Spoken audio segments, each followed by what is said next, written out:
The last neurotype that you can encounter as a coach is a type 3. Now, how to peak them for a strength or power sport? Well, I'm going to talk to you about my encounter with the Yeti. You know why? Because it's about as likely to happen as having a type 3 wanting to compete in a strength sport.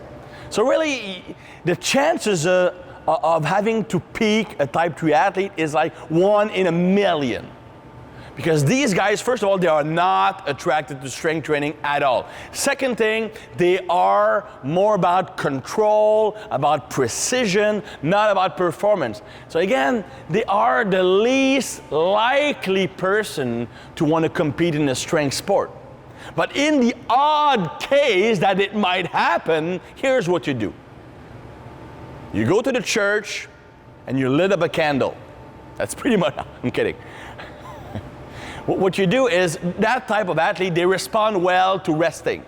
Right? Their big problem is cortisol production, so they actually do need the recovery before an event. And they have a low serotonin level. So having dopamine higher than serotonin to be motivated is not a problem.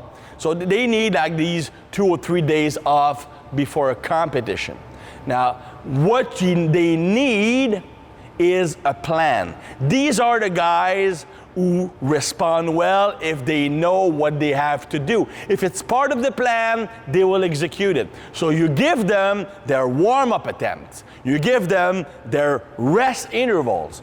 You give them whatever they're gonna do in the back room before the competition, way in advance. So let's say that they take their days off on Thursday, Wednesday, Thursday, Friday. Well, on a Monday, when they leave the gym, you give them their warm-up and openers. So for example, your first warm-up is gonna be this. Your second warm-up is gonna be this. Third warm-up is gonna be this. Your opener is gonna be this.